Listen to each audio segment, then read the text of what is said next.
Saludos, queridos patitos. Estamos aquí con ocasión del conversatorio 299 y lo mismo que el quedar a las puertas de la excelencia, como podría ser un número redondo, 300.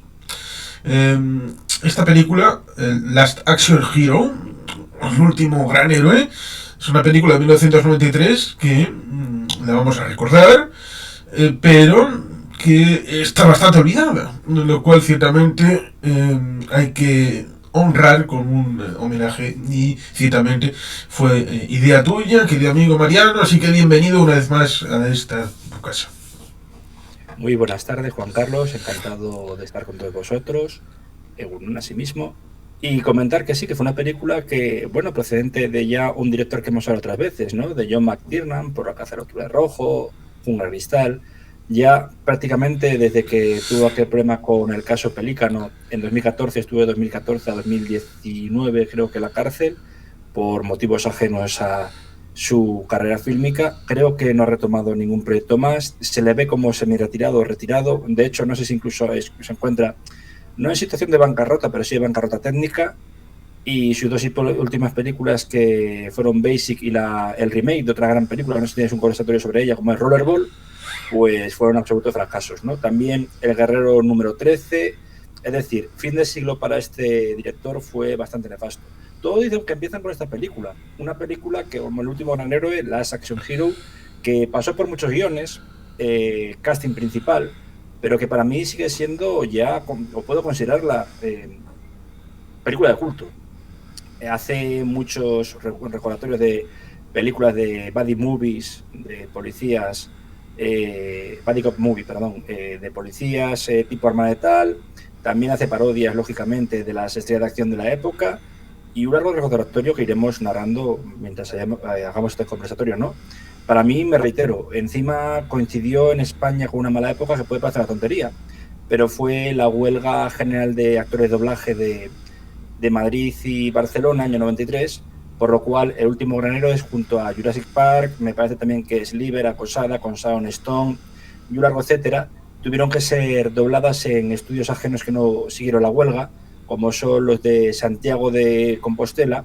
La gran mayoría de estas películas, incluso En la línea de fuego, fue doblada por ejemplo, en este caso Antón Cancelas, es el que ya ha fallecido en 2021, hace exactamente 4 años, enero de 2021, dobla a Arnold Schwarzenegger en esta película. También me parece que fue a Sylvester Stallone en Máximo Riesgo, creo que era el nombre de la película, y no sé si alguno más como Jean-Claude Van Damme, todos estos actores de esa época, ¿no?, de acción, con varias películas en cartel, pero que no se doblaban. El caso más grave que he comentado es el de Jurassic Park, que tuve que contar con, a la par, un equipo de actores de doblaje gallegos, de Euskadi, por ejemplo, creo que está también Kepa Cueto, de Euskadi, y valencianos, para evitar, bueno, que la película no llegase en las fechas establecidas, ¿no?, al mercado español. El último gran héroe pasó sin pena ni gloria, pero yo desde aquí sigo reivindicando su imagen, ¿no?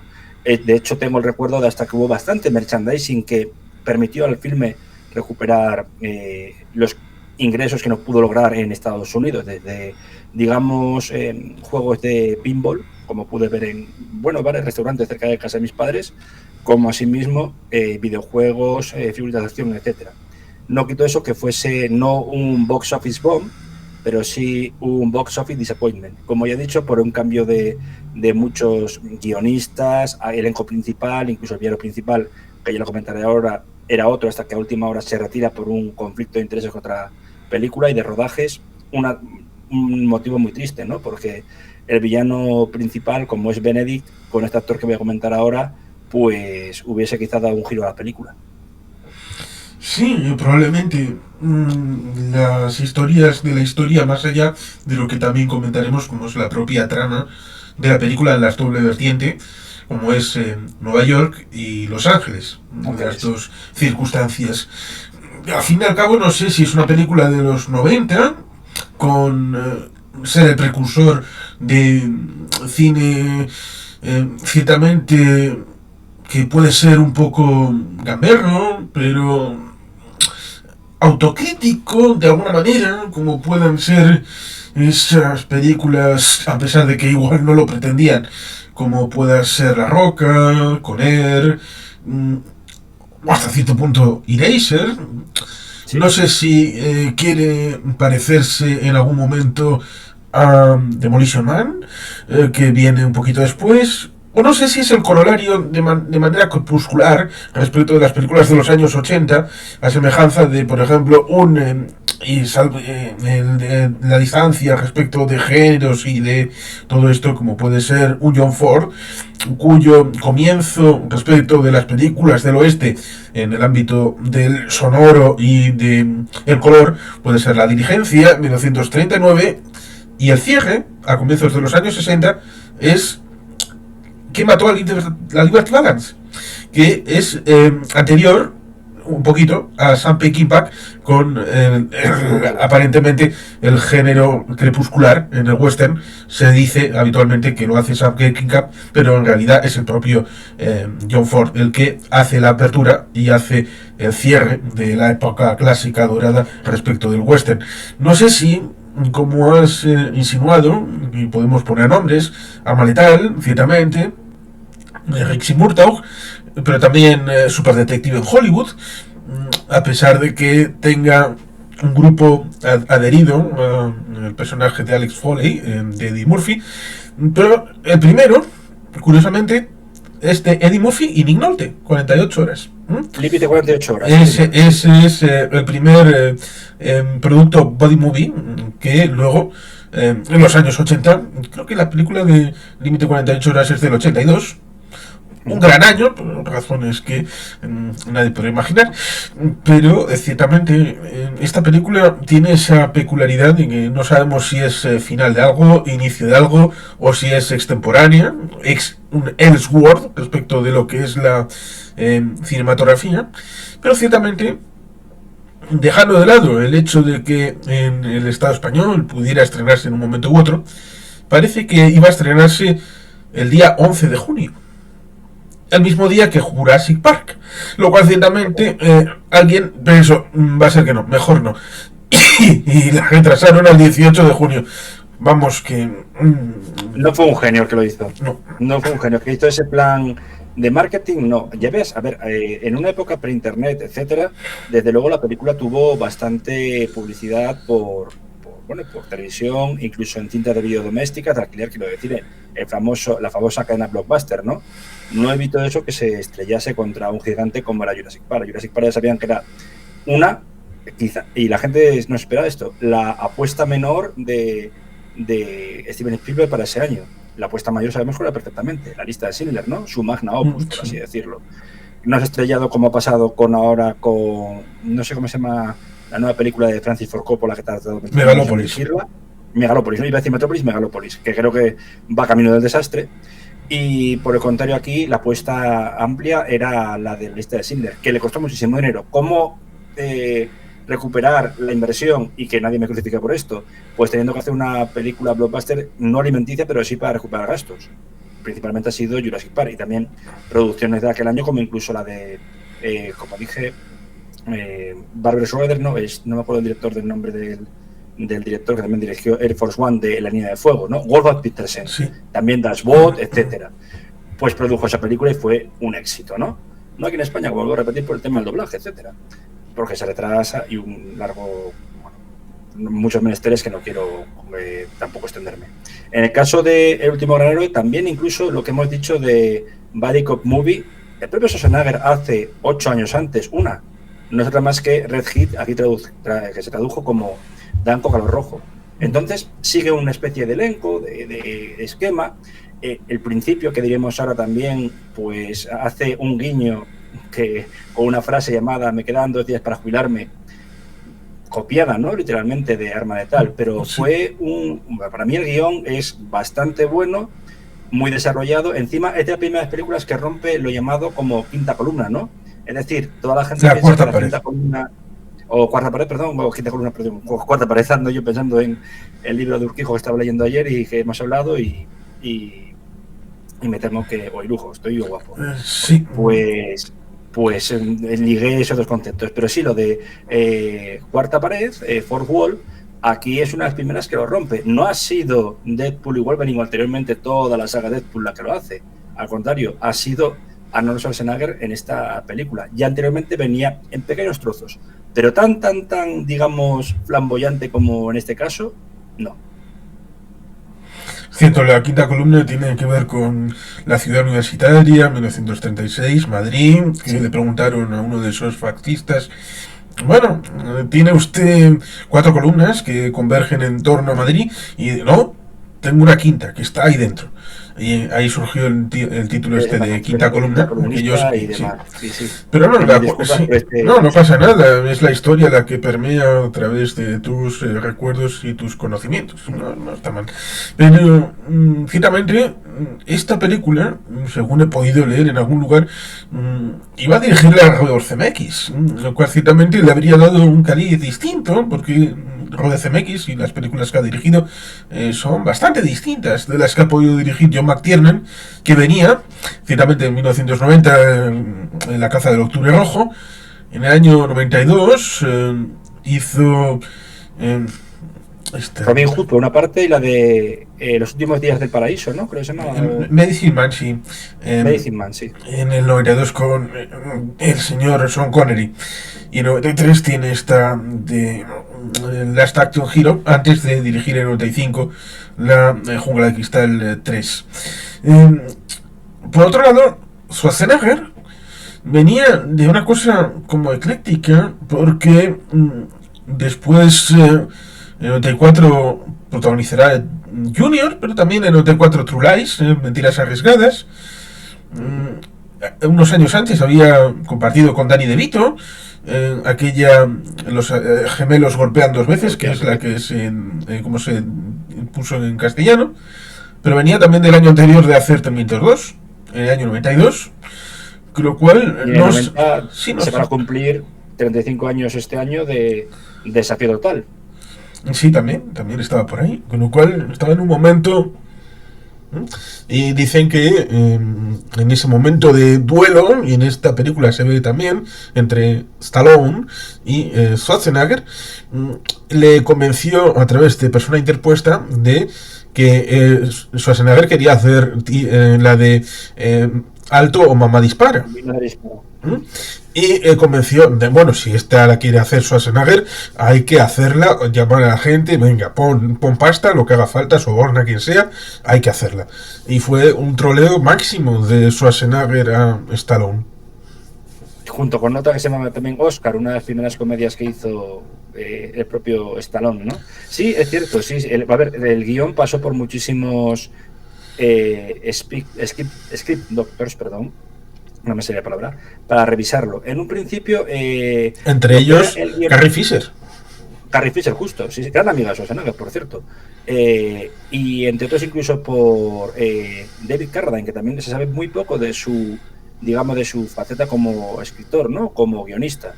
En este sentido, lo que se habló en un principio era adaptar en modo humorístico a Doc Savage, el personaje de cómic, y hacer como toda la trama del Último Gran Héroe vinculante entre un muchacho que sufría, como aquí Danny, el protagonista, digamos, bullying en el instituto, o un problema, bueno, de vivir con una madre no presente en casa, no por problemas ajenos tipo alcoholismo, etcétera, sino por trabajadora en 2 tipos de turno, y por ende, pues, ser salvado por Doc Savage, que era como su especie de evasión, ¿no? Tenía sus entes actor de cómics, y este hombre al final acaba ayudando a vencer a todos aquellos que hacían bullying. Algo que recupera también un poco en una película que se llamaba, creo que era algo así como Golpeando Juntos, Chuck Norris junto al ya desaparecido y actor de Sequest, fallecido en trágicas circunstancias, como era Jonathan Brandis, ¿no? En este sentido, no. En este, al final, lo que ocurrió, dijeron, ¿y si hacemos algo completamente original partiendo de cero? Y es que el elenco de actores que podían haber sido el protagonista que hacía Schwarzenegger, Jack, pues en estos casos pudieron haber sido tan diversos como también en Desafío Total. Se volvió a pensar en Patrick Swayze, en Bruce Willis para hacer un poco parodia, y ya lo conocía McTiernan, de la primera Jungla de Cristal, ya había rodado la segunda, y un largo elenco de actores que ahora no me acuerdo todos, pero incluso se planteó como a Charlton Heston. O sea que era complejo. Charlton Heston, que por cierto coincide al año siguiente con Schwarzenegger haciendo director de la CIA en Mentiras Arriesgadas. Sí, el auténtico Nick Fury. Exactamente, el auténtico Nick Fury, sí, homenaje a Jim Steranko, ¿no? En esa película por parte de Cameron.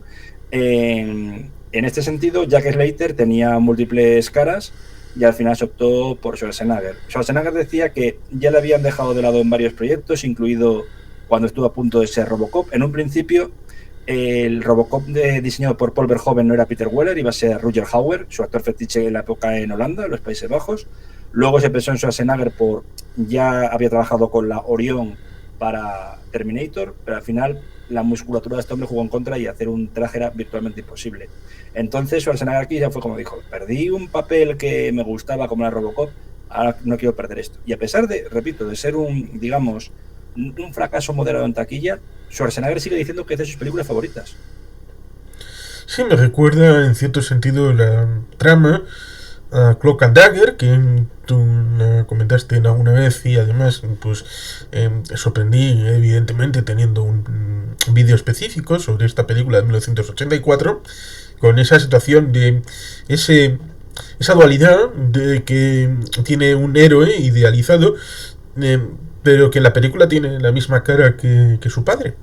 Era Andy Coleman, sí, Jack sí. Black, sí. Y ciertamente ahí también está una pérdida, lo cual en parte también podría conectarlo con Steven Spielberg, a pesar de haberse esa puñeta en el tema del estreno, porque ahí la madre era la que había sido la pérdida. En esta película la madre es viuda, con lo cual es el padre el que ha desaparecido y no sabemos cómo. Pero también podría mencionar otra película de 1984 como es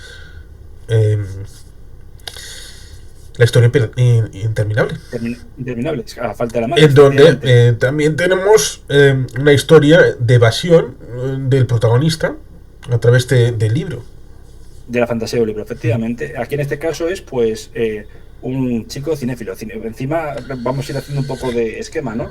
Un chico digamos, debería ser los últimos años de escuela básica o secundaria, incluso lo que hoy sería quizá aquí en espacio del Estado español, europeo, o bien K11 o bien cuarto la ESO, y en estos sentidos pues un chico de madre viuda, madre ausente trabajando, creo que era en el ámbito sanitario durante todo el día, en una zona que no lo muestra realmente, es Nueva York desde luego, pero no indica qué distrito. Yo creo que se parece mucho por el tipo de pauperrismo urbano y de tiroteos, pues Hell Kitchen, la cocina de infierno, ¿no?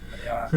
Cocina de infierno, homenaje también a Daredevil, y que tiene que buscar lo que es una especie de, digamos, mezcla entre poder ir a clase y acudir a una película favorita de todo crío de aquella época, que sería Jack Slater 4, ¿no? El principio también es un poco con una especie de anatema, ¿no? Llegar tarde a clase por ver una película, la tercera parte, en la cual un asesino acaba con la vida del hijo de Jack Slater, ¿no? Curiosamente, el que hace de asesino es Tom Noonan, un villano clásico que apareció de secundario primero en otra película de culto como es FX, Efectos Mortales, para posteriormente convertirse en el gurú de Robocop 2 con una especie de pseudo-secta llamado Cain, ¿no? El que se transforma en Robocop 2. Un actor muy versátil, de una altura imponente, más alto que Schwarzenegger, porque Schwarzenegger es 1,88 m y este hombre es un armatoste de 2 metros. Y el chico al final tiene que irse a la escuela, Dani, porque no solo la película se estropea, sino que llega un paquete a casa de un parte o apercibimiento por acudir tarde a la clase, al aula, ¿no?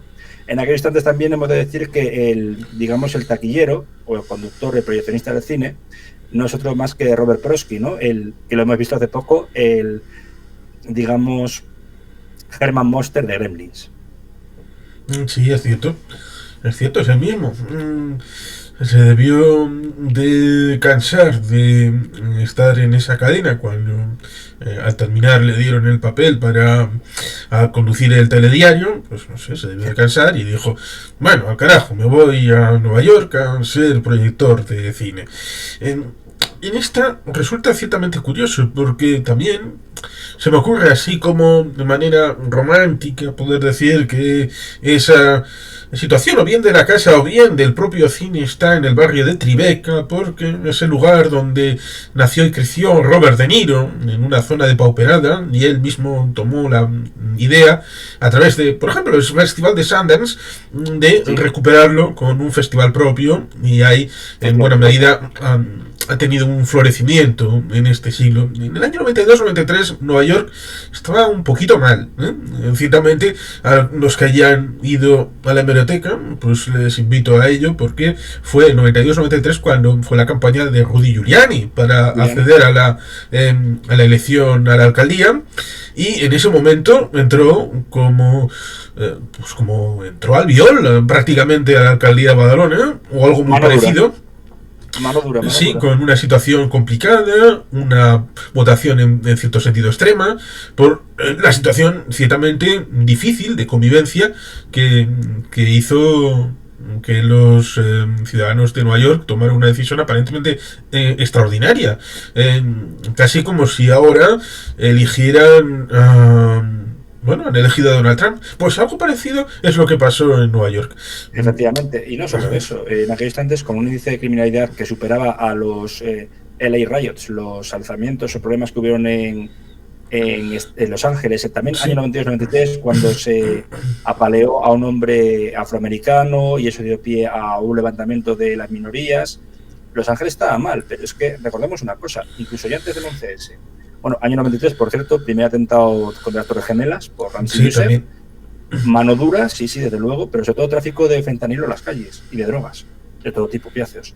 De hecho, las películas que se ruedan y que aparecen entre año 93 a casi 2002, incluso series como Sin Rastro, pues localizadas en Nueva York, vivamente me estoy recordando una con Michael Biehn y con David Caruso como era Jade y Charles Palminteri, son rodadas, o incluso Seven, que nunca sabe dónde es y se piensa que es en Nueva York, o incluso Seattle por la pluviosidad, son rodadas en Los Ángeles por miedo a rodar en la localización neoyorquina de atracos, de asaltos, incluso una película que no sé si habrás comentado alguna vez, que es famosa por el choque de Denzel Washington contra Bruce Willis como es Estado de Sitio, siendo localizada en Nueva York y precursora de los ataques del 11S, por así decirlo, pues se rodó en Los Ángeles. No, todavía no está por tratarse algún día. Es por lo tanto una época complicada.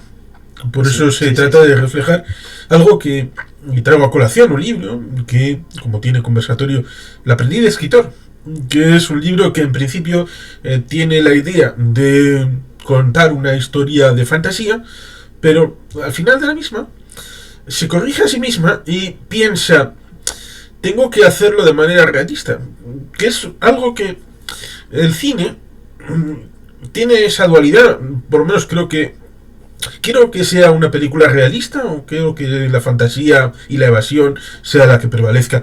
Y esto ha pasado en el ámbito, por ejemplo, de los superhéroes, respecto de el Batman de Nolan, quería ser muy realista, otros Batman que son más también le ha pasado a Superman respecto de Men of Steel, Richard Donner con respecto a Superman de Zack Snyder, desde luego. Sí. Y por lo tanto esto también ha pasado en otras películas de otros géneros, de hasta qué punto quiero que el público se sienta como estas películas de Lars von Trier, o también un montón de directores del clan europeo, que uno pueda salir llorando prácticamente. Marcos, por ejemplo. Sí. O otras películas que son más fiesteras, alegres, confortables, sobre todo este tipo de películas de los años 80, que todo el mundo ya más o menos las tenía interiorizadas, sabía de dónde iban, a dónde iban y todo esto, y por tanto era un esquema en el que podías poner el piloto automático, ponerla a ver, incluso estar en otras cosas mientras veías, con lo cual ahí creo que esa dualidad que en parte refleja la película, poniendo en la evasión en California, en Los Ángeles, y poner el pie en tierra en Nueva York de Dani.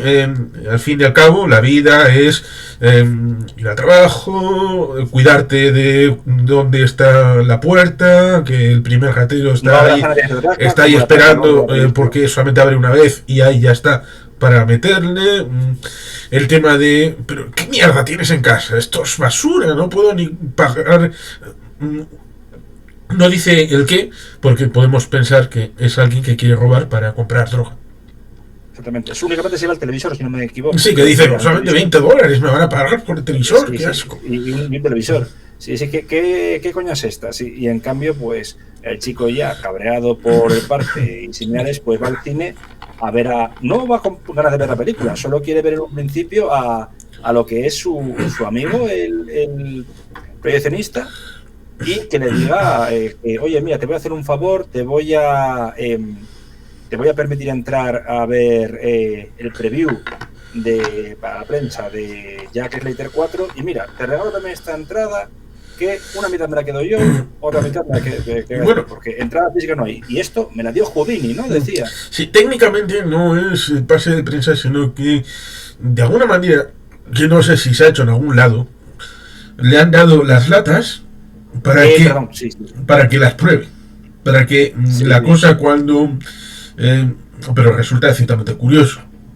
en un sentido. 35 milímetros. Curioso en un sentido, porque el cine no puede ser más cochambroso. Y eso también tiene su punto, porque seguramente tuvo tiempos mejores de grandes películas de los años 50 y 60, de Ben-Hur, Cleopatra, estas grandes películas que se estrenaban en aquellos teatros que venían de hacer la transición respecto de teatro, ópera, y que mudo con pianista en directo. Claro, la situación deriva de cuál es el espectáculo popular.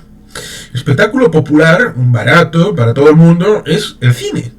El cine, justo. El de las grandes capas de la burguesía, aristocracia y todo esto, evidentemente era aquello que tenías con todos los personajes en vivo, como era el teatro, el tema de la ópera, con una orquesta al lado, y eso hay que pagarlo, ¿no? Y pareciera que con esta, porque, bueno, no sé si me estoy flipando, pero pudiera parecer que en algún momento, cogallo del siglo XIX al XX, este teatro fue uno de los grandes epicentros de la cultura, pero luego, a menos, se reconvirtió a cine, y luego eso tuvo un cierto éxito en los años 50 y 60, retomando ciertamente la idea generacional de que la generación anterior, la que había empezado a triunfar con Spielberg, con Coppola, con toda esta gente de finales de los 60, principios de los 70, hicieron popular el tema del cine y la gente iba, pero eso ya es distinto. Y no sé cómo, no creo que fuera un pase de prensa, pero de alguna manera lo incluyeron en el circuito para poder estrenar la película, que se iba a hacer al día siguiente, y le dan una lata para que, bueno, pruebe para que cuando se vaya a estrenar la película, pues funcione y esté todo bien y en orden. Y le dice, la voy a ver yo solo. ¿Tú quieres venir a ver Jack Slater 4? Y dicen, aquí no hay que matar. Prácticamente se espuma por ahí, por la boca. Y esto es espectacular. Se produce esa situación de robo, va a una comisaría y finalmente acaba llegando y le dice, esto no puede quedar así. No, porque para entrar hay que tener entrada. Y tú también tienes que tener entrada. Y saca una entrada, precisamente de cuando Houdini hizo un espectáculo ahí, que estaba con su padre, que había sido contable en el propio teatro, en la instalación, le dio precisamente el trabajo a él, que era Botones, el portero, y le da la entrada porque esto me lo dio Houdini, que a él se lo dio el mejor mago de la India y a él se lo dio el mejor mago del Tíbet y él me da a mí y yo te lo di a ti. Y me dijo, esta entrada te llevará a todo el mundo, lo cual es el cine. El cine en buena medida, y lo hemos dicho, por ejemplo, lo hemos visto con películas como James Bond, que te llevaban a lugares exóticos, y muchas otras sagas han hecho ese papel. La parte y Dani entra a ver la película. Eso es, con una curiosidad que justamente no solo es que te transporta a todo el mundo, aquí te va a transportar dentro de la película. Es en aquel instante en la que aparece lo que es un villano de pacotilla, Anthony Quinn. No me acuerdo cómo era el nombre de la película. Vivaldi. Vivaldi, claro, Sí. tenía nombre De músico italiano. Sí, músico italiano, sí. Porque iba a decir casi Salieri. Salieri aparece de otro modo. Sí, Cuidado. sí. Que ese es el chiste, porque cuando estuvieron rodando la película de El nombre de la rosa, a todo el mundo le decía: oye, ¿sabes que he ganado un Oscar por Amadeus? ¿Sabes que he ganado un Oscar por Amadeus? A todo el mundo. F. Murray Abraham, personificación de la humildad. Hasta que al final decían: no has matado, se cabreó con Christian Slater y dijo, por eso parece la chanza que posteriormente diremos esa película, no has ganado un Oscar por Amadeus, has ganado un Oscar por matar a Mozart. Lo decían así, sí. Pero efectivamente, aquí al principio el señor Vivaldi, el cual está torturando al primo favorito de Jack Slater, por cierto, que creo, no sé si eso también tiene su puntillo, porque creo que es anterior, ¿no? La de Tony Scott de Amor a quemarropa, donde estaba Anthony Quinn. Sí, también es anterior, del año 92, efectivamente, un año antes. Sí. Anthony Quinn ya las postrimería de su carrera, muere 8 o 9 años después, pero siguió rodando hasta el final, con casi 80 y pico años. Entonces tengo el recuerdo de Vivaldi con muchísima gracia y torturando al primo favorito de Jack Slater, que es actor, ya me acuerdo el nombre, Art Frankel, en su última película. Muere en 2003, fue la última película antes de retirarse. Estaba empezando ya a sufrir de Alzheimer en aquella película y escasamente son 3 minutos lo que aparece. Es cuando dice el señor Vivaldi que va a dejarle en manos de otro más peligroso, el señor Benedict Charles Dance, un Charles Dance salido también de una película que se proyectó muchísimo para ella, al final fue no un fracaso, pero acabó casi con la carrera del director al iniciarla, aunque pudo recuperarse con Seven, como es David Fincher y Alien 3. Es otra película para hacer un conversatorio, lo que pasó en Alien 3, ¿no? ¿Quién iba a ser Benedict en un principio? No iba a ser Charles Dance, iba a ser Timothy Dalton. En aquellos momentos, al final, por rodar la película sobre Scarlett, acerca del rodaje de Lo que viento se llevó, se vio obligado a cortar el papel. Hubiese sido interesante y hubiese sido un buen villano, desde luego. Pero bueno, aquí ocurrió esto y es cuando ya Arnold Schwarzenegger, Jack Slater... un inciso. Cuando aparece Jack Slater 4, que lo dirige, no es otro más que Franco Columbu, gran amigo de Arnold Schwarzenegger, fallecido hace unos años, y por si la gente no lo sabe, aunque no se le vea muy bien, es el Terminator del futuro que ataca a Kyle Reese en aquella escena onírica que le comenta a Sarah Connor, etc. Un culturista italiano que hizo sus primeros millones con Arnold Schwarzenegger, pues vendiendo a domicilio cintas de audio de culturismo, curiosamente, o de nutricionista. Pues dirigido por Franco Columbu, Jack Slater 4. Es cuando acude Arnold Schwarzenegger, Jack Slater, a ver a su primo. Le han torturado, le han destrozado Benedict y empieza a contar hacia atrás. Los dos pobres policías que acompañan a Jack Slater acaban muertos y uno de ellos en la copa de una palmera. O un hombre afroamericano con curioso parecido a Danny Glover dice: 3 días para jubilarme. Sí, efectivamente. Muy curioso eso, esa mezcla que hace ahí. Que es lo que Danny Glover está en toda la saga diciendo claramente: ay, me tengo que jubilar, pero, ay. Y es curioso porque Danny Glover solo tenía 40 años en la primera película de Arma Letal. Le han envejecido con maquillaje, etcétera, le han hecho con una vestimenta muy conservadora que aparente 55-60. Es muy gracioso, sí, la verdad. Y es cuando ocurre esa persecución en coche con música de ACDC al fondo, ¿no? Hit and Run.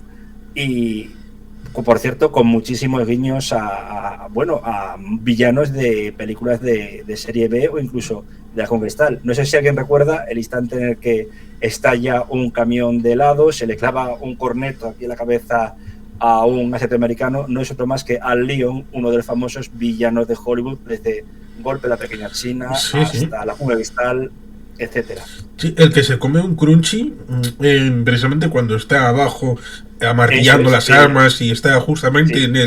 en el lugar donde se venden En el periódicos loft, sí, y roba todo esto. un par de Me dice, Marson. bueno, miro a la derecha, miro a mi izquierda, todavía no. Bueno, pues cojo.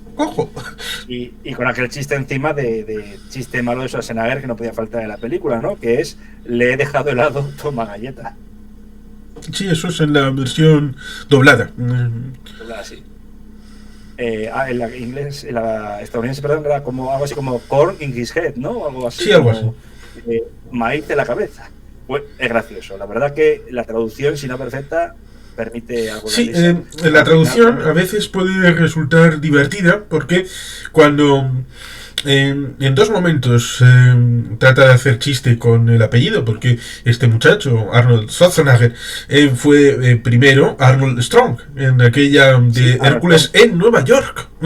Sí. Pues resulta... Doblado, por cierto, porque tenía ese acento austríaco tan potente, sí. Sí, resulta ciertamente curioso porque en inglés pone el apellido las dos veces que hace el chiste en el mismo.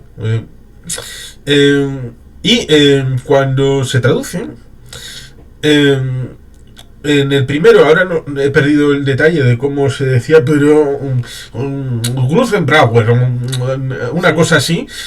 Y Schloderheim dice salud. Y, sí, precisamente en esa. Y después, cuando se lo dice a la madre de Danny en su casa, hola, soy Arnold Beckenbauer. Arnold Beckenbauer, lo cual ciertamente resulta también curioso. Sí. Pero es duplicar el chiste. En vez de hacer el chiste con el mismo apellido dos veces, pues pones dos apellidos distintos que suenen a gracioso y ya está. Pues mejor, doble ración de chiste, mejor, más bonito. Y lógicamente también, pues ahora cuando llega a una comisaría de Los Ángeles que Dani dice, esto tiene que ser una película, porque lo del 555 del número telefónico... No, eso es en el cine, en el videoclub. No en la comisaría. Cuando viene a la comisaría, hay uno de los momentos curiosos, aunque tiene relación precisamente con Terminator 2, que es esa transposición de Humphrey Bogart en blanco y negro. Fue difícil hacerlo, aunque claro, ahora mismo te habrían metido a Humphrey Bogart interactuando, lo mismo que han hecho esos deepfakes con la cara, por ejemplo, de Mark Hamill respecto de Mandaloriano o incluso antes que en Rogue One, Carrie Fisher. Sí. Ahora lo han hecho distinto, pero claro, todo esto de hacerlo ahora reposa en momentos como este, con Humphrey Bogart. 23, el holograma de Humphrey Bogart encima decían. Sí. Pero cuando entraba teníamos al T-1000, teníamos a Catherine Trammell. Y estaba Sharon Stone. Sharon Stone, efectivamente. Y el gatito. El gatito que era doblado, o sea, la voz, perdón, se ponía Danny DeVito, por lo que viene en el original. Sí. Y unido a todo ello, el teniente Decker, que no es otro más que el teniente de no de Arma Letal, sino de Límite 48 horas. Y 48 horas más. O sea, con ese Slater, ¿no? Y los berridos. Más luego lo de cuando dice Jack Slater 1, pero lo dijiste con ese chiste, pero se lo has contado tu padre. Pues Jack Slater primero.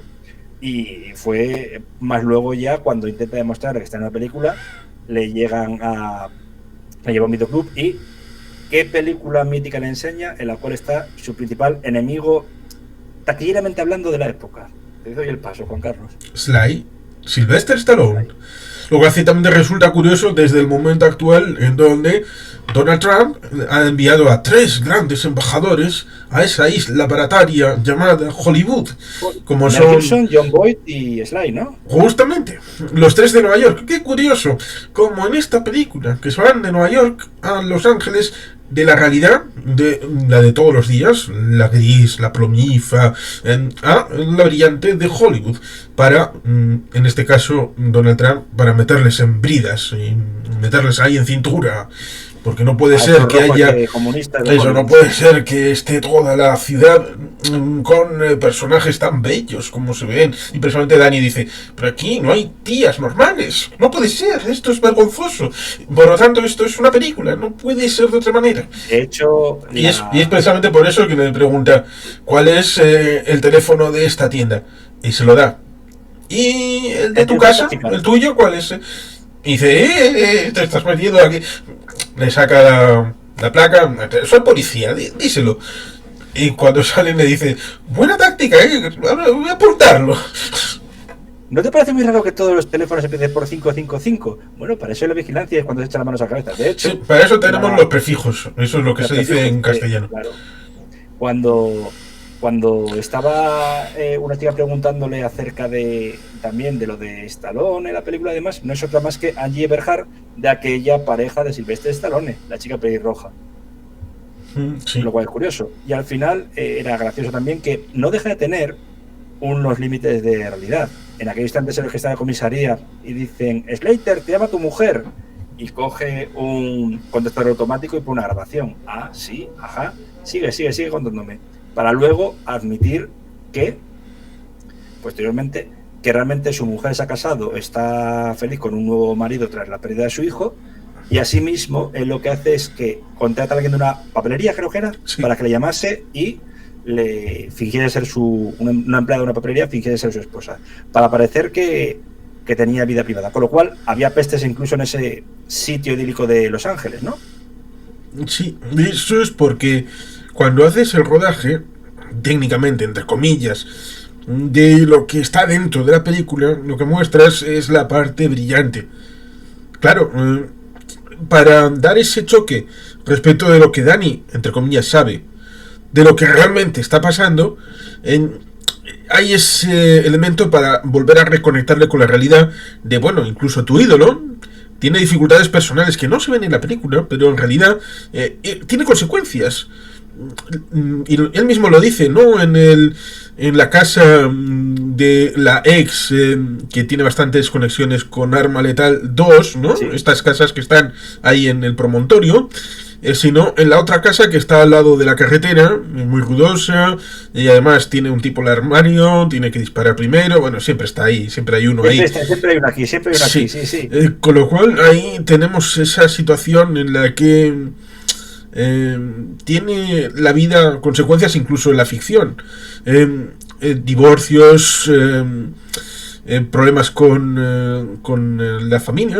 Dice la hija no tiene una vida normal tampoco, porque está obsesionado con las armas, no tiene amistades, el único que podía ir a la casa es ese nerd, precisamente vestido y con la pinta de ser un auténtico nerd, de estos que son frikis, les gusta el tema informático, los juegos.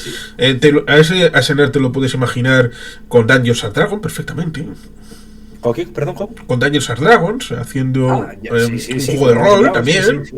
Un nerd de esto. Y es en esa época cuando hubo polémica por el juego de rol, efectivamente. Ya antes hemos de decir que se me pasó que hay un primer careo entre Schwarzenegger o Jack Slater y el villano Benedict, con ese ojo que se cambia, en este caso con el icono de Acid House, y también con un villano enfrentado a Schwarzenegger, que es el chofer, que no es otro más que Toru Tanaka, Sub-Zero en The Running Man, perseguido. Por cierto, hay remake este año. Sí. Y no era también Oddjob.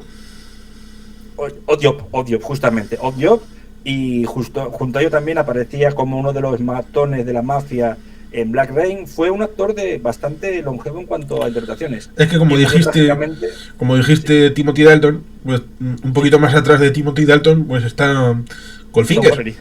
Y Goldfinger, sí, exactamente. Bueno, han sido 30 años que pasan rapidísimo, ¿no? En este caso lo que se veía era, bueno, un elenco, lo que se llama ensemble cast, ¿no? Tenemos aquí también, ya hemos citado a Toru Tanaka como el chofer, eso tiene ese nombre, chofer, Charles Dance como Benedict, la actual mujer creo que es de Pete Sampras como vamos, la hija de Jack Slater, y anteriormente sí que aparece lo que es F. Murray Abraham como un agente de enlace con el FBI, y que Dani le dice: cuidado, este hombre mató a Mozart. Sí, y lo separan, dice Mozart. Mozart, no sé quién es, he matado a tanta gente que ya he perdido la cuenta. Por cierto, F. Murray Abraham, uno de los actores secundarios en activo con 80 y pico años, que en las últimas décadas ha hecho un papel maravilloso en Homeland, que recomiendo encarecidamente, como Daradal. En este sentido, lo que ocurre es que tenemos este elenco, y luego ya el tiroteo que me he comentado en casa de la exmujer, que la deja hecha un cisco, ¿no? Con un Benedict que ya muestra sus credenciales, pero que al final deja otra vez ese ojo que resulta ser una bomba. Bomba que, curiosamente, por exigencia del guión, no mata a nadie. Los deja podres, llenos de carcoma, pero no los Ya, mata. bueno, pero eso también pasa en el inicio de la propia película, que es algo parecido como una mezcla entre Arma Letal, ese momento en el que está la policía, el tío arriba para saltar y al final acaba saltando Mel Gibson con él, eh, y la situación de Terminator 2, en el que están delante de Cyber Science Systems, en el que está precisamente toda la policía, y precisamente No se negocia, John no se Connor negocia. le dice, recuerda, no mates a nadie. Y empieza a disparar, una balacera importante, y vuelve a hacer el recálculo. Bajas humanas 0.0. Cero, ya está. Pues algo parecido, porque ahí tampoco hay muertos, no puede haberlos, No, es una película. No. Es en principio cuando también va a Y todo lo que sí, era aparece Tina Turner. Tina Turner como alcaldesa de Nueva York, de Los Ángeles, perdón. Y Martha Mill creo que era que hacía de vicegobernadora, que le pega el bofetón. Sí. Que dice algo así como, este es el vicegobernador y que me llame cuando llegue el gobernador. Sí. Ese golpe fue muy bueno. Lo cual ciertamente resulta curioso porque tendría que llamarse a sí mismo. Sí, es verdad, sí. Es una cosa Cuando llegue el gobernador, o sea, yo. Exactamente. Bueno, 10 años después exactamente, cuando el Recall Election contra Gray Davis, sí. Es que es eso. Cuando Arnold Schwarzenegger pasa Llámame cuando llegue el gobernador. Sí, pues tendrás que llamarte a ti mismo, amigo mío. 10 años después, pero bueno. Surgiendo a la par que le vino muy bien el enganche de Terminator 3, en la misma época. Pero efectivamente, sí, en este sentido, lo que es la película tiene una trama con muchos subhilos y al final, pues a mí el que más gracia me hace es cuando empiezan a hablar de cómo recuperar no solo a su familia, sino también las credenciales de la policía de Los Ángeles.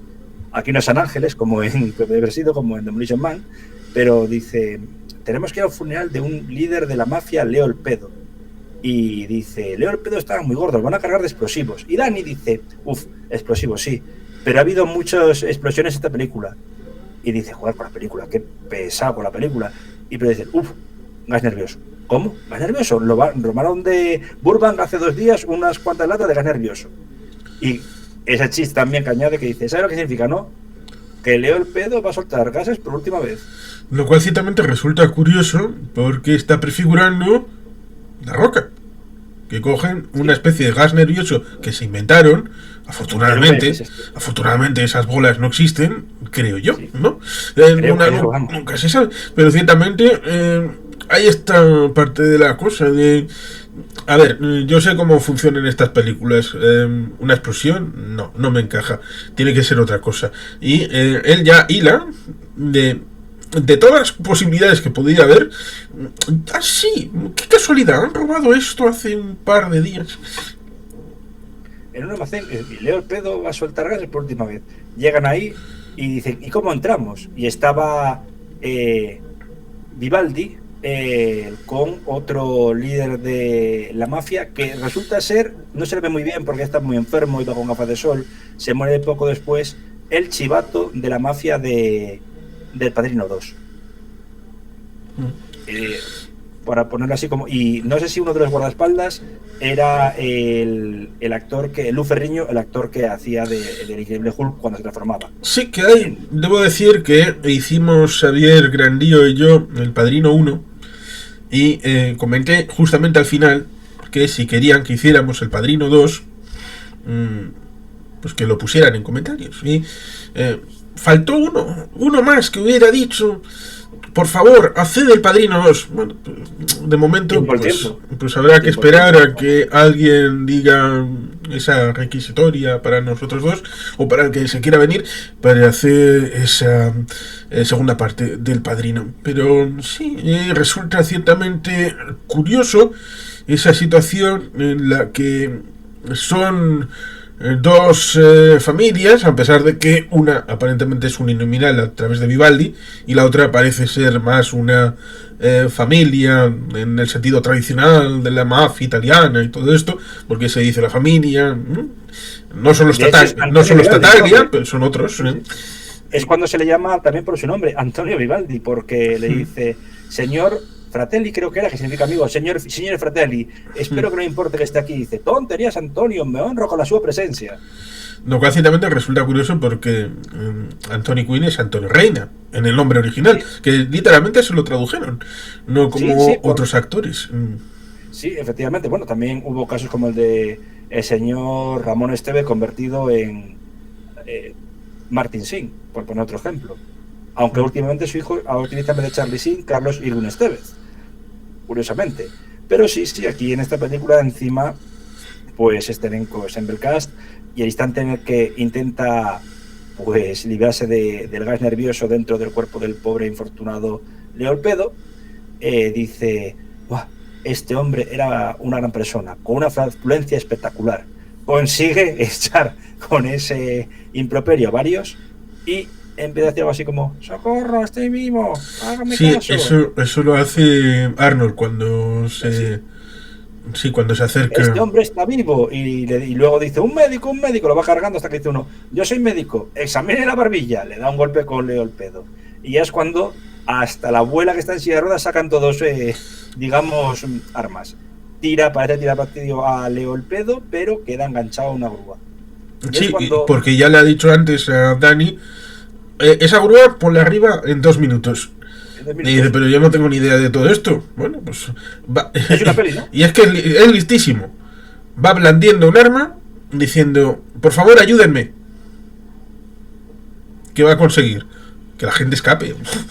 Empieza a pegar tiros encima con esas pistolas que yo nunca he visto, porque era pegar un tiro y volaban por los aires coches. Pero bueno, cosa de Hollywood. Leolpedo queda enganchado, lo que es también Arnold Jack Slater, y al final consigue meterse en un ascensor. ¿Un ascensor externo?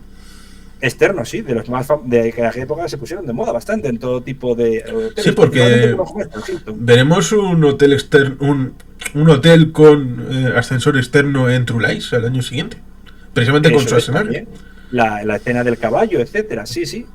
Pues en este caso consigue entrar y es el chiste buenísimo cuando por fin llega a la planta. Sí, que como diría el otro Mariano Rodríguez, aquel caballo era heroico. Schwarzenegger quería suicidarse y dijo, no, hay que batallar otro día, y se queda justamente en el borde. Borde cayendo al vacío. Pero en este caso Schwarzenegger consigue meterse en un principio a base de tiros en el ascensor, es perseguido por un helicóptero y con la suerte de que el helicóptero le libra de un elenco caterva de mafiosi que al abrir la puerta están hasta los dientes llenos de armas. Es que es eso, resulta curioso. Al suelo, es que resulta curioso porque el helicóptero recuerda a Eraser del 96. Sí, también, sí. El ascensor recuerda a True Lies. Sí. Abajo, cuando le tiran al Pozo de la Brea, puede recordar porque hay dinosaurios. Sí. Hay dinosaurios. Es Jurassic Park. Pero también recuerda a Volcano, que aparecerá también Pozo de Brea y será vital para la trama. Y todo este elemento respecto de Vivaldi, el primo y todo esto, en parte me recuerda también a otra con ascensor, como es aquella del autobús. ¿Speed? Claro. ¿No? Sí. También hay una casa que explota. Sí. Que era, en teoría, la casa de... el villano de Dennis Hopper, y es Jeff Daniels el que pierde la vida. Sí. No lo ha conseguido, dice Dennis Hopper. Pero y también incluso se podría decir lo de la brea, cuando sale con los brazos en alto de la misma Schwarzenegger, recuerda a 2 años antes el T-1000 deshaciéndose en la factoría de acero fundido, ¿no? Que precisamente a la entrada de la comisaría hemos visto precisamente al T-1000. Al T-1000, a Robert Patrick, efectivamente. Que va igual de vestido de policía que en la película. Mismo peinado, mismo tipo de gomina, fijador, sí. Y tenemos aquí lo que es la subtrama, ¿no? Y pregunta Carmen con mucha gracia, afirma con mucha gracia Dani a Jack Reiter, ¿sabes? En otros el alquitrán o la brea se pega. Dijo, ¿no dijiste, chico, que esto era una película? Sí, porque casualmente aparece la churrumbela con el pedazo 4x4 y con ropa para cambiarse. Sí. Luego llega ya lo que es Benedict a decírselo al señor Vivaldi y dice, ¿qué tal ha ido todo? Y dice, ha sido maravilloso, la gente gritando, todos deshaciéndose. Y dice, ¿cómo sigue? Pues ha sido una absoluta jodienda. Y estoy fatal de humor, sobre todo por culpa tuya, maldito imbécil italiano o culo italiano. Sí, lo cual ciertamente resulta curioso porque hay un momento anterior que conecta precisamente con esto, como es en su casa cuando llega y va poniendo las cosas, tiene la televisión puesta y se escucha la sintonía de Twilight Zone lo que es cuando encuentra de las pertenencias la parte de la y se va a apoyar en la pared y la traspasa. Sí. En ese momento no hace nada más que saber que hay algo ahí, hay algo. Pero luego, cuando está con Vivaldi para contarle, fantástico, Feten, maravilloso, cuéntame los detalles, y ya igual se le acaba la imaginación y dice, al carajo, toda una mierda, y además a ti fettuccini, bueno, no dice fettuccini, pero le pongo un poco de salero. Sí, le dice algo así como, que dice, ma ¿cómo? Benedict, eres mi amigo, y ahora giras 360 grados, y ya, Benedict se cabrea del todo, y dice, 180, estúpido animal chupado de espaguetis, 180, si hubiese dado 360 grados volvería a la posición inicial. Vivaldi sigue perdido y hace, come, confía en mí, y le pega un tiro. Sí. Y ahí es cuando entra el coche y al final acaba saltando. Golpea, creo que era que golpeaba a Benedict, lo lanzaba contra Toru Tanaka y ambos traspasan la pared. Eso es. Que dice, me siento raro, esto antes hacía un agujero en la pared. Sí.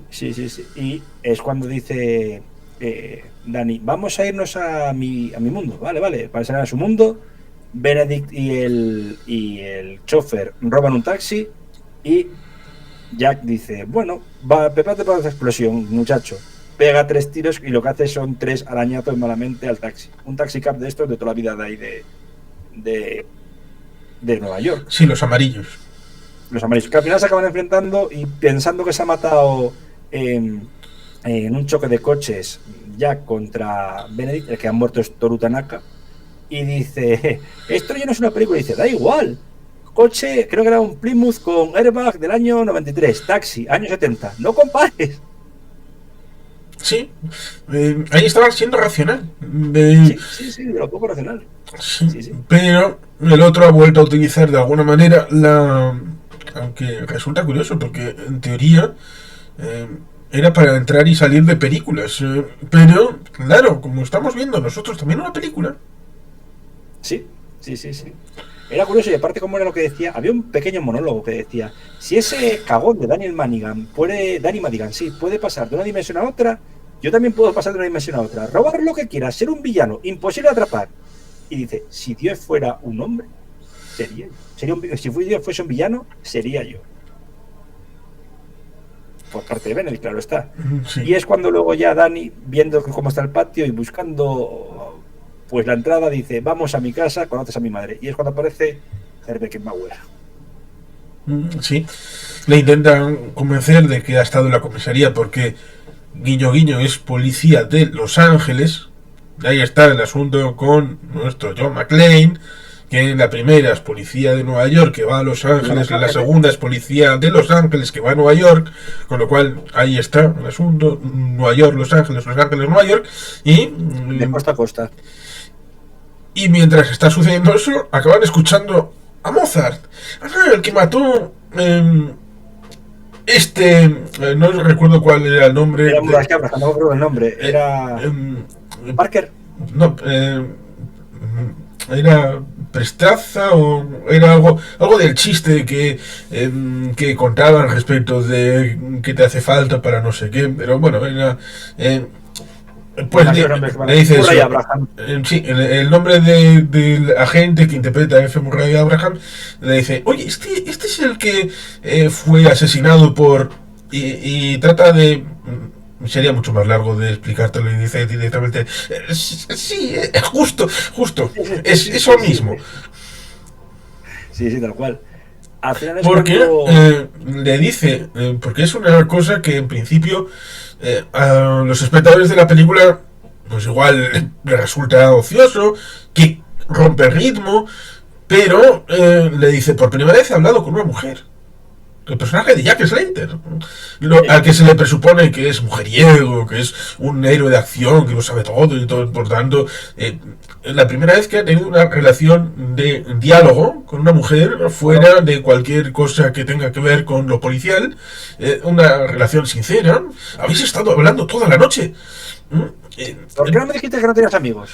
A Dani no le entra en la cabeza, como en buena medida a cualquier espectador inducido respecto de lo que se supone que un espectador de películas como la saga de Jack Slater se supone que también le tiene que haber problemas ahí.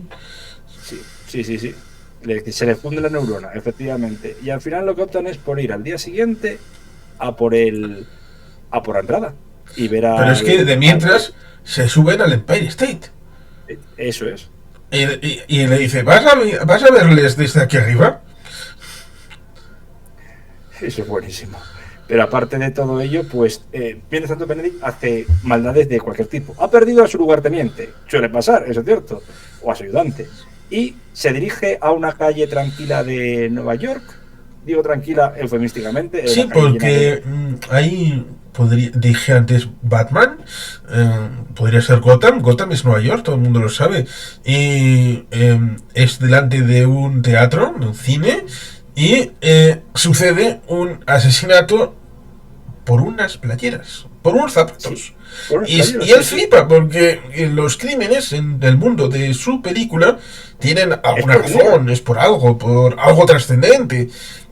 Y y ve, aquí no hay consecuencias, no hay gritos, no hay policía, no hay nada. Va a un garaje. Se acerca uno. Va a un garaje. Y le dice, oiga, ¿puede ayudarme a un experimento? Claro, y le pega un tiro. Y lo mata. Va a ser un segundo. Lo mata. Luego sigue disparando y dicen, oigan, he matado a una persona. Y voy a hacer mucho más daño. Y dice uno, cállese, coño, que me levanto a las 6 de la mañana. Sí. Lo cual era en Nueva York de aquella época. Sí, eso trata de reflejar un Nueva York que acabó necesitando, entre comillas, a Rudy Giuliani para que limpiara cual Jesús Gil respecto de Marbella la gran manzana. Era lo que una especie de precursor de Bukele, no a nivel nacional, pero sí a nivel de por aquel entonces quizá la ciudad más poblada de Estados Unidos, porque ahora supongo que serán Los Ángeles o alguna similar. En este sentido sí, es muy gracioso. Y también haciendo ese alarde de ir de película en película, no ha ido por Jason Voorhees, no ha ido por Freddy Krueger, no ha ido por gente de ciencia ficción que podía cargarse a media ciudad, no, ha ido por la némesis del propio Jack Slater. Sí, porque es una parte interesante. Fue el propio Steven Spielberg el que cambió el tema del PG-18 por PG-13, que se lo inventa en buena medida. Y es la película... Indiana Jones, ¿no? Y el templo maldito. La película precisamente de Jack Slater 3, ¿sí? Cuando se está proyectando y dice Dani que la está viendo por sexta vez. Bueno, se oscurece porque bueno, se ha dormido el proyectista. Justamente se va fundido cuando el hijo de Jack Slater va a caer por el bordillo. Lo cual ciertamente tiene, entre comillas, inteligencia para no mostrar lo explícito. Lo cual también resulta ciertamente curioso.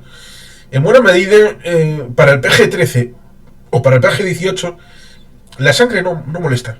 Que haya explosiones, que haya muertos, pero luego enseñar un culo o enseñar tetas, eso suele ser problemático en las películas. Es más curioso incluso, ¿no? Pero también en esta que hagan el tema respecto de la muerte del chiquillo por la caída, resulta ciertamente curioso.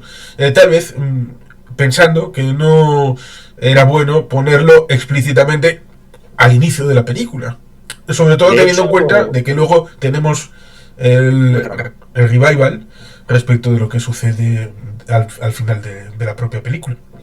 Con lo que dices ahora también es curioso comentar que hay una película de ese mismo año, otra que tuvo que ser doblada in extremis, como es, que la dije antes, En la línea de fuego. Hay cambios de versión europea a la versión estadounidense.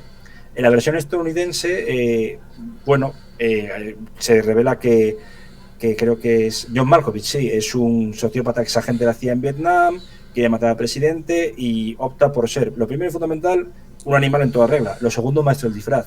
Y cuando consigue, digamos, camelar a una, creo que era administrativa del banco, y la mata a ella y a su amiga lesbiana, de aquella época un tabú, la mata rompiéndoles el cuello.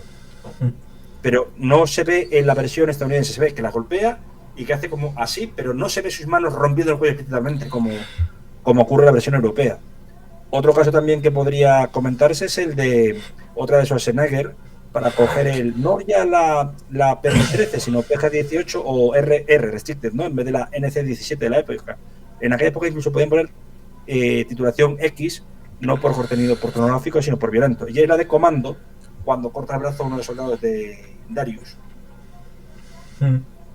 Esas imágenes, pues, digamos que se cortaron, por así decirlo. Sí, supongo que elige a ese destripador sí, para resarcirse de él mismo y pensar, lo cual ciertamente es una cabriola mental de si me cargo al actor que interpreta a todos estos personajes, entonces me estoy cargando a Jack Slater en todas sus dimensiones, lo cual ciertamente resultaría curioso, porque entonces cualquier copia de las 4 películas de Jack Slater están dentro de una misma realidad, o se podría entender que son universos en ámbito múltiple, con lo cual son líneas paralelas que cada cual tiene su propio Jack Slater con su propia evolución, y con lo cual todas las copias serían una versión distinta de lo que pasó en Terminator. Sí, sí.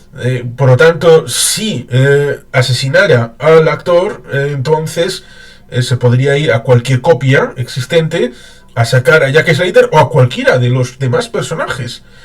Pero también se puede tomar por voy a hacer un experimento, voy a sacar a este a ver si funciona, y entonces puedo abrir el catálogo y sacar a todos los demás, porque en el periódico que se ve en un lado la situación de Jack Slater 4, en el otro vemos estrenos como Drácula de Francis Ford Coppola.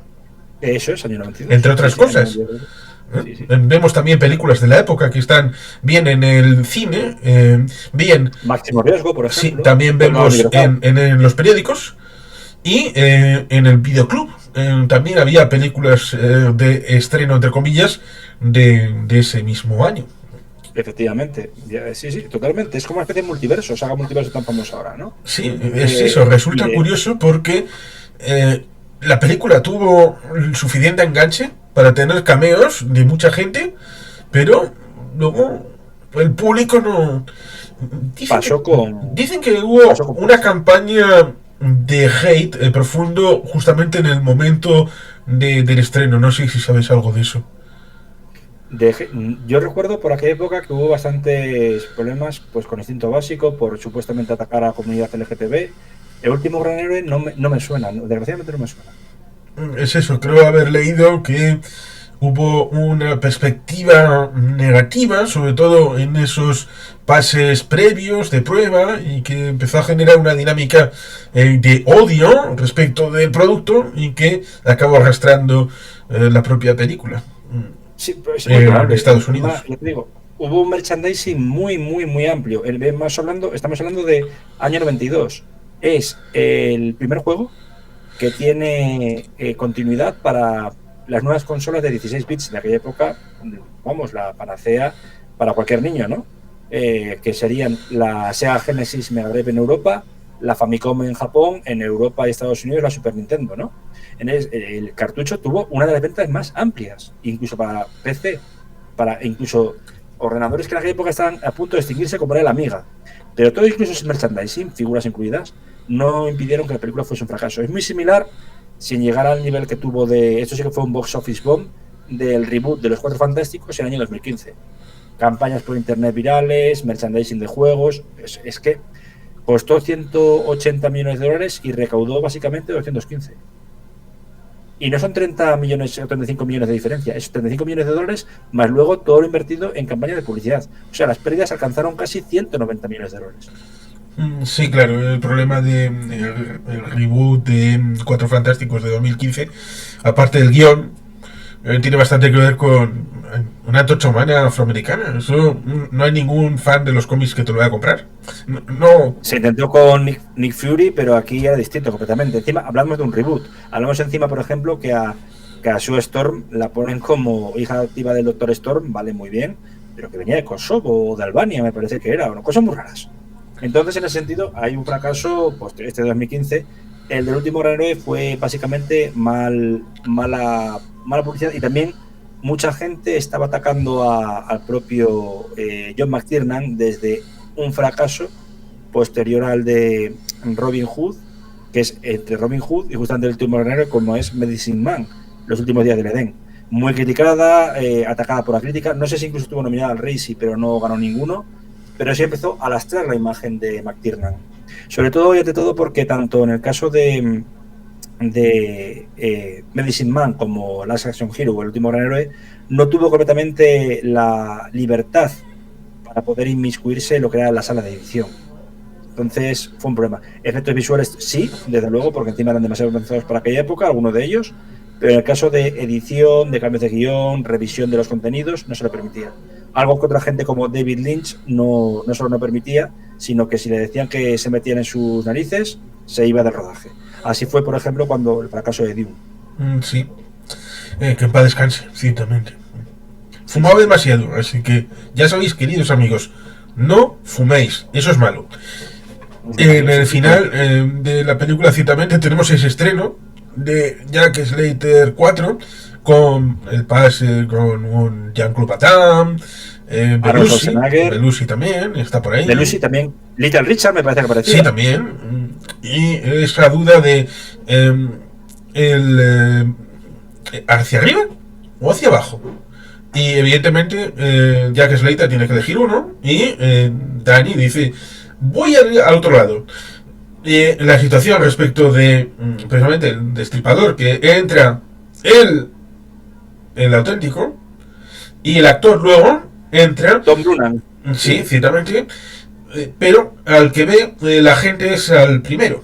Se lo lleva a una parte, acaba liquidándole, se pone el abrigo encima, secuestra a Danny, se lo lleva al tejado, como había sucedido con el hijo de Jack Slater, y le dice: bueno, hemos vuelto a lo mismo, qué bien, ¿eh? Y pensando precisamente que va a hacer exactamente lo mismo, aunque también cae, a pesar de que acaba agarrado de un saliente, lo cual me recuerda a Blade Runner, ahí está, ¿eh? Ciertamente resulta curioso, pero hace algo distinto. En vez de hacer lo que supuestamente había hecho, rompe el tema del cableado y le acaba electrocutando y dice: vuelve, y dice: y un cuerno, no vuelves a volver nunca. Y lo mismo luego con Benedict, le dice: para ti no va a haber Benedictos. Sí, y le dispara, sí, exactamente, habiéndolo herido. Pero ¿qué dice Jack? Estoy herido, se acaba mi tiempo, y dice Danny: no, hay que meterte en el cine. Consigue meter en el cine. Sí. Y lo gracioso es cuando dice que esa es otra de hay que llevarla al cine. ¿Cómo lo logro? Saco otra vez la pistola y todo el mundo sale y dice: oye, pues, ¿tú sabes conducir? Te he visto a ti, claro que sé conducir. Y llegan malamente, más mal que bien, pero sí, consigue meterle, y es cuando aparece Bigotes, o Danny DeVito, pero es que antes ha aparecido Ian McKellen. Ian McKellen, la muerte, es verdad, se me olvidaba. El séptimo sello. Ingmar Bergman, arte y ensayo, está haciendo un ciclo de las películas de Ingmar Bergman y están con el séptimo sello, en el que precisamente desde arriba cae la entrada, la mitad de la entrada cae justamente en la puerta. Lo cual resulta ciertamente curioso que tenga un radio como si fuera un wifi, un wifi de amplio espectro. Tiene la capacidad de afectar a la película, y justamente cuando está ahí saca la guadaña, provoca un pánico ahí en el cine. Toca a uno que está fumando, por cierto, sí, y que se muere. ¿Veis? Fumar es malo. Fumar no es bueno, efectivamente. Y al final Dani le pregunta, ¿no puedes curarle? Y dice una frase que a mí me parece extraordinaria. Me encantaría, pero yo no trato ficción. Y de ahí ficción tiene que volver a la ficción. Tiene que volver a la película. Que es cuando aparece Bigotitos, efectivamente, y dice, un médico. Y al llegar el médico dice, ¿pero qué es esto? ¿Qué clase de broma es esta? ¿Qué clase de brujería es esta? Como dirían en Mortal Kombat. ¿Qué clase de brujería es esta? Estos son rasguños. Sí, pero esto ni agua oxigenada, esto Ni agua oxigenada, no es nada, sí, sí. sí. Ayuda a levantarse. Y es cuando empieza a gritar el teniente Decker, ¡Slater! Y dice, te diré lo que eres. Eres un secundario cómico. Eso es un puntazo también. Sí, me empieza a decir, los guionistas nos han hecho así, de esta manera, ¿no? Para que discutamos, sí. Y antes también he de añadir una cosa que me dejé, que también a los decía el proyeccionista Robert Prosky, los políticos son malos, los economistas son malos, los políticos son malos, ya lo ha dicho, doblemente malos. Pero dice, no, lo peor son los guionistas porque, claro, para hacer taquilla, maten a su hijo, no pasa nada. Y es verdad. Sí, lo cual resulta curioso porque pone las 17 plagas de Egipto, precisamente el proyeccionista, se lo va diciendo al señor Slater, guiño, porque dice, los políticos son lo peor de lo peor, y le tendré que haber dicho, gracias, soy el gobernador de California. 10 años después, justo, una década exacta después, tal cual. Sí. No soy político, soy el gobernador de California, saludos. Yo gobernator. Vóteme, por favor. Pero vótenme y como decía, You Are Terminated, a Gray Davis, lo cual a ese gobernador demócrata es que tuvo mucha mala suerte con el tema económico en aquella época. Pero sí, tuvo un buen momento. Schwarzenegger fue un rep, digamos, raro, porque no se enfrentó a Bush tal cual, pero se ha enfrentado muchas veces al propio... Sí, que eso también está en la película. Sí, porque cuando se produce ese intercambio chistoso, después de que esté con Objob, bueno, se llama el profesor, no sé qué, le dice, he venido a coger narcotraficantes. ¿Hay un narcotraficante en la casa? Y se pone a reír. Bueno, sale Benedict y dice, he venido a por un narcotraficante. Y al final acaba hablando del gigante verde. Y dice, ¿no le gustará más el rojo? Exactamente, sí, la coña que ella. Y esa coña es, dado que está casado con María Shriver, patriarca, los Kennedy y todas estas cosas, en teoría el color corporativo es el azul. Luego está el caso del verde, ecologista, y precisamente le dice, no me gusta el verde, ¿le gusta el rojo? ¿Le gusta el rojo republicano, con el que ha sido gobernador 2 términos en California? Sí. Este guionista metía unas cosas que luego... Que desde luego era futurista, futurólogo, sí. Y luego dicen que la profecía está en Demolition Man. Aquí también hay un poquito. Sí, lo de las conchas, y también en los Simpsons, incluso yo diría para este 2025 que la gente no juegue al Call of Duty Black Ops 2 porque verá muchas cosas que estamos viendo en 2025 y dirán bastante mal rollito. Que ese es el chiste, porque precisamente en Demolition Man el señor Sylvester Stallone acaba diciendo, la biblioteca presidencial Schwarzenegger. ¡Ay, Dios mío! ¿Le eligieron a este presidente? No pudo ser, porque es nacido en Austria, pero de haber podido... Sí, pero ese es el chiste, en esta Schwarzenegger le da... Esta es la mejor interpretación que ha tenido Terminator 2, ¿no? Y la vuelta fue presidente Schwarzenegger en la película de Sylvester Stallone. Con lo cual, esta situación que entre los fans era a muerte, duelo de suricatas, entre ellos era un cachondeo y se llevaban cojonudamente fuera del cine. Del stage, sí, pero bueno, recordemos otra cosa también, ahora al lío que dices de cosas que se dijeron hace exactamente ahora 30 años y que parecieron locura. Cuando llaman a la centralita del departamento de Nueva York de policía en Juego de Star 3 y dicen, y esto, ya, y yo me creo esto, ¿no? Y soy la próxima señora Trump. La telefonista, ¿no? ¿Te acuerdas? Sí. La americana. Y tal cual, y Trump, podía haberlo sido, próxima señora Trump, y también primera dama. Al final ha sido Melania Naus. Pero la verdad que el hilo de la película Conductor está muy bien, y al final, bueno, esa despedida triste pero yendo en el coche, en ese Cadillac o Chevrolet del Dorado, creo que es, Jack Slater, Arnold Schwarzenegger despidiéndose de Danny con la mano hacia el fondo, de espaldas, y como que no es un adiós, es un hasta luego. Y se planteó segunda parte del Último Gran Héroe, pero desgraciadamente no pudo ser así. Es como, por ejemplo, otro proyecto que se habló de realizar, estaba para 2001-2002, como iba a ser Mentiras Arriesgadas 2, pero ya el terrorismo dejaba de ser una coña desde el 11S. De hecho, Pánico Nuclear iba a ser estrenado en 2001. El hecho de las Torres Gemelas y atentado, que era muy parecido a las Torres Gemelas, impidió que se estrenase durante un año. Sí, y que la película cambia a los malos, porque Pánico Nuclear, la novela, eran yihadistas. Yihadistas árabes. Un sudafricano, ¿no? O algo de esto, o un austriaco de extrema derecha. Y sí, me meten nazis. Sí, Bueno, la solución socorrida. Sí, no, Solución Socorrida también ocurrió en el remake nefasto de Amanecer Rojo, en el cual sí, hay una postproducción digital muy potente. Sí, ahí tengo un vídeo específico, pero solamente diré la parte sucinta. La del 84, John Milius era pelín fascista, pero era coherente. Sabía lo que jugaba. Si él tenía una visión de lo que era Estados Unidos y de los enemigos de Estados Unidos, lo plasmó en Amanecer Rojo perfectamente, y tú o lo coges o lo dejas. Sí. Pero es absolutamente cerrada. Tiene una construcción natural dentro de su propio planteamiento. El remake, que en principio iban a ser los chinos, pero claro, luego alguien le debió recordar: oye, ¿sabes que vamos a vender esta película china? Y es 1 billón de personas. Córtate un poquito, muchacho. Así que lo cambié por coreanos del norte. Y en principio quería poner la situación respecto de lo que había sido la película del 84, pero luego la invasión es buena, es mala, son esta gente buenos, malos, son terroristas, son salvadores. Ya se pierde porque está tratando de ser fiel al original, pero por el otro lado estás queriendo ser fiel al criterio ideológico del momento. Y eso acaba creando un Frankenstein que es absolutamente increíble. No es capaz uno de entenderlo. Y a quien quiera, le recomiendo en este orden: la película original del 84, siempre.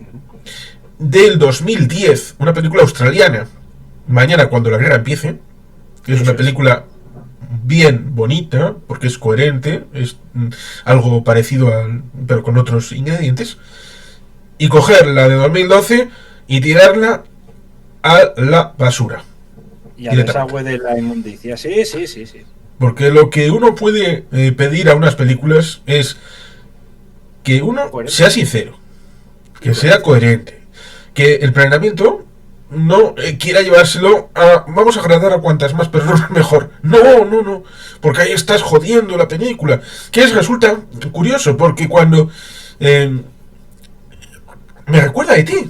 El momento que voy a decir me recuerda a E.T. ¿Te acuerdas cuando está vinculado E.T. con Elliot respecto del hombre tranquilo? Sí. Precisamente en el colegio. Sí. Aquí, cuando están proponiéndole ver un clip de Hamlet con Laurence Olivier, él se está imaginando que en vez de estar protagonizado por Laurence Olivier, está protagonizado por Arnold Schwarzenegger. Y dice: ser o no ser. No ser. Y explosiones por aquí y por allá. Lo cual ciertamente recuerda a un proyecto que no se hizo y que hemos comentado varias veces y que añoraremos todo el tiempo que haga falta, como es Crusade. Precisamente, con Volver joven. Que lo que era la profesora ha fallecido hace poco, una actriz secundaria de lujo como la Joan Browright, británica. Había un elenco bastante potente. Sí, Charles Dance viene del Royal Shakespeare Theatre. Exactamente. De hecho, poca gente lo conoce, pero también es un villano Bond secundario. Solo para sus ojos es uno de los que asalta la playa a 007, atropella con un coche a Cassandra Harris, mujer de Pierce Brosnan, fallecida ya, y acaba siendo asesinado de un flechazo por Carol Bouquet. Se llama Klaus en la película. Es una de las primeras películas, no se reconoce por lo joven que está y sin barba. Luego, pues, Joan Browright, lo hemos dicho, actores de un elenco bastante perfecto y de trayectoria teatral en muchos casos.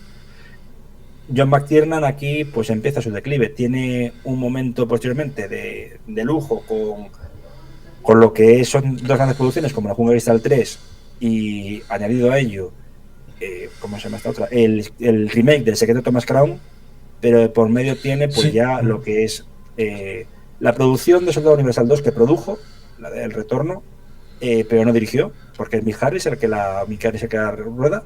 Luego tiene el 13º Guerrero, que fue uno de los grandísimos fracasos de toda Sí, la es historia. otro producto Frankenstein en el que la película iba a ir por un lado y que estaba en principio vinculado a... No sé si es primero... Se me ha ido si era primero con Michael Crichton y luego con John McTiernan o fue al revés. Era de Michael Crichton, que era el escritor y iba a dirigirla. Sí, sí. Y que en un momento dado vieron que la cosa igual no funcionaba en taquilla, y eso se ve en la propia película resultante. Uno ve el personaje de Antonio Banderas y uno se pregunta de dónde viene, a dónde va. Hay cosas que faltan y precisamente ese remontaje en pleno rodaje que se empezó a hacer incluso afectó al tema de la música. Eso es. Fue una situación horrible porque es de estas películas que van por un lado, por un carril, y luego pega un volatazo, precisamente por Totalmente. Y afección. derrapa Sí. al 100% para estrellarse, sí, sí. Sí. Más luego, pues sus dos últimas películas hasta la fecha, que fueron Rollerball, nefasta, el remake que hicieron de la película de Norman Jefferson, y luego ya la de Next, no sé el nombre, Basic. Sí, Basic es Basic de no era mala 2003. película, pero Sí. 2003. Y desde entonces, pues caída en desgracia tras el caso. Precisamente su propio nombre indica como puzzle básico, a pesar de que es previsible, muy previsible, pero si tú te metes, desconectas un poco ese estilo Poirot de saber por dónde van a ir los personajes y simplemente aceptas la premisa y coges unas palomitas, pues O de está Agatha bien. Christie, porque Pues era bien está bien la película Basic, está entretenida. Son 10 negritos realmente, la de Agatha Christie, de mala manera. Sí. Pero se hizo y desde entonces no volvió a dirigir, los problemas legales, y yo, ojalá, pero dudo mucho que John McTiernan vuelva a dirigir a vida, pues con 75, 76 años que tiene ya, los problemas legales. Ha dejado para la historia pues grandes producciones como han sido la de estos vampiros de la carretera, no me acuerdo cuál era el nombre, su primera película. Luego está Predator, hemos hablado de La Jungla de Cristal 1 y 3. Obviamente el último gran héroe, pero todo silenciado pues por el fracaso quizá de esta como primer choque, o anteriormente Medicine Man, y luego el problema desde el 13º Guerrero, Sí. y lógicamente también pues Rollerball y Basic. Y a Schwarzenegger no le afectó porque un par de añitos después se puso embarazado en Junior, así que no pasó nada. Digamos que si uno piensa cuál es mejor película, El último gran héroe o Junior, pues hombre, habría que pegarle un canelo si piensa que es la Junior. Digo yo. De hecho es que tiene las tres siguientes películas, o sea, las dos siguientes películas, perdón, de Schwarzenegger con respecto al último gran héroe fueron de humor, Junior y Mentiras arriesgadas, a pesar del tema de terrorismo internacional, etcétera. Solo vuelve a, digamos, las películas serias, digamos, de acción de la época made in 80, como fue Eraser, y rompiendo con los tópicos, también. Sí, y eso que Eraser, en términos de calidad, no es una película que digas, wow, qué bien esta película, que lo he visto. Es una película palomitera para disfrutarla, que tiene problemas en el guión importantes. Ahí Mariano Rodríguez ha vuelto a hacerla, precisamente hablando de esta en uno de los últimos vídeos que ha hecho. Y ciertamente la propia película es una crítica a estas películas que se hacían. Primero cojo el actor, luego pongo una especie de frame respecto de por dónde va a ir la historia, y después me meto en lo que sea, da igual. Es una película, entre comillas, histórica. Van a sangrarle los ojos a los historiadores. Es una película de acción, pues tendrá mucha acción, pero no tendrá nada más que acción. Es una película de aventuras, bueno, pues todo el mundo será adrenalina pura y no habrá momento para... y por tanto, esas películas, que resulta ciertamente curioso porque alguien pensara, es algo de la época, de los años 80 y 90, antes nunca pasó. Esa conexión, a poco que uno vea respecto de precisamente lo que se comenta sucintamente, a pesar de que no se profundice, pero se deja ahí, de esas películas de la época gloriosa de ese cine, también sucedían estas cosas con esos actores también fetiche que ponían primero la cara en esa época en la que se decía precisamente, y esto en uno de los capítulos de Colombo que lleva el nombre precisamente de Franco Colombo, que Frank Colombo es el nombre que una vez se ve en la placa cuando se ve en pantalla, cogiendo precisamente del culturista que dirige Jack Slater 4. Precisamente en uno de esos capítulos se establece la idea respecto de un actor, director que tiene que ver con esto de estar ligado a la compañía. Era una actriz, en el caso del capítulo de Colombo, de por vida. Entra como actriz joven, claro, entra como actriz joven y luego pasa los siguientes 30 años en una casita precisamente dentro del propio estudio. Con lo cual ahí tenemos aquella situación de que había exclusividad con respecto de las compañías, el intercambio como si fueran cromos de los actores y hoy con la MGM, mañana con United Artists, precisamente cuando una de ellas aquellas decía tenemos más estrellas que en el cielo, porque tenían contratados a un elenco que eran propiedad de la compañía. Por lo tanto, cuando nos encontramos con este nuevo elenco de estrellas, ya sean los Bruce Willis, Jean-Claude Van Damme, Sylvester Stallone, Arnold Schwarzenegger, en el fondo no están sino replicando parte del esquema anterior, pero de otra fórmula distinta. Sí, al 100%. Sí, totalmente. Con lo cual esta película, que puede parecer en algunos ámbitos tontorrona, pone alguna carga de profundidad que tal vez molestó a alguno. Y por eso gustó en Hollywood, seguramente, principalmente también porque hace una referencia a Samuel Goldwyn, y uno de los principales herederos y artífices del ataque contra esta película no es otro más que un villano en otra película de Schwarzenegger, como es El Sexto Día, Tony Goldwyn. Así que ahí se vengó un poquito. Sí. Podría decirse así. Y eso que también El Sexto Día fue un fracaso en taquilla. Pero Schwarzenegger, ¿alguna palabra debió decir acerca de esto? Resumiendo, yo creo que la película tiene mucho más miga de lo que la gente piensa.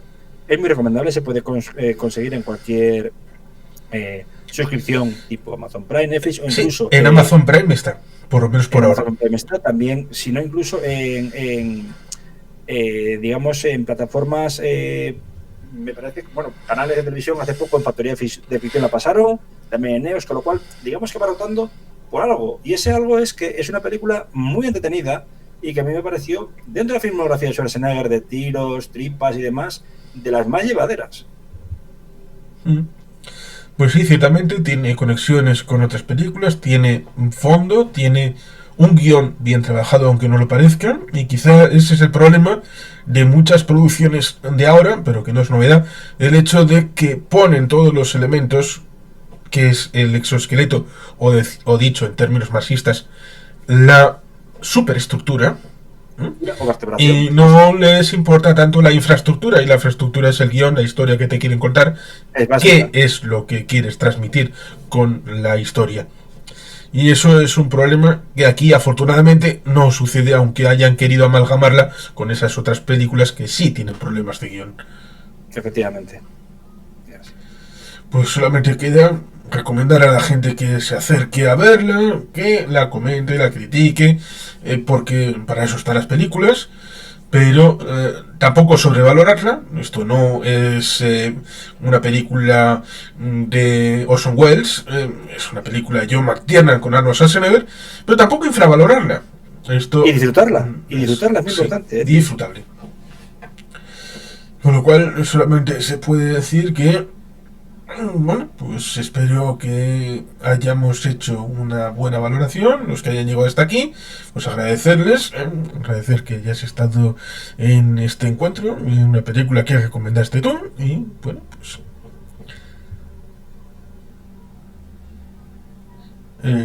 si quieres decir algo para finalizar. Pues básicamente que como siempre es un honor estar aquí, Juan Carlos. Gracias a sí mismo por haber tenido el tiempo para sacar una horita y media más o menos para hablar de este filme, que yo creo que era uno de los grandes olvidados de todo lo que era la, valga la redundancia, filmografía de Schwarzenegger, y que hay que quizá ponerlo sobre la mesa para que a la gente le interese. No todo va a ser películas de tiros y demás dentro de la filmografía de un actor limitado por su físico a este tipo de películas, pero en este caso es una película entretenida y que encima rompe con la cuarta pared, ahora lo digo bien, también asimismo con muchos tópicos hollywoodenses y también encauzarlo en lo que es la época, ¿no? Nueva York paupérrimo versus casi Los Ángeles con todos los problemas que tuvo el año anterior creciendo, ¿no? Bien, pues ciertamente no sé con qué asunto, pero volveremos. Esperemos.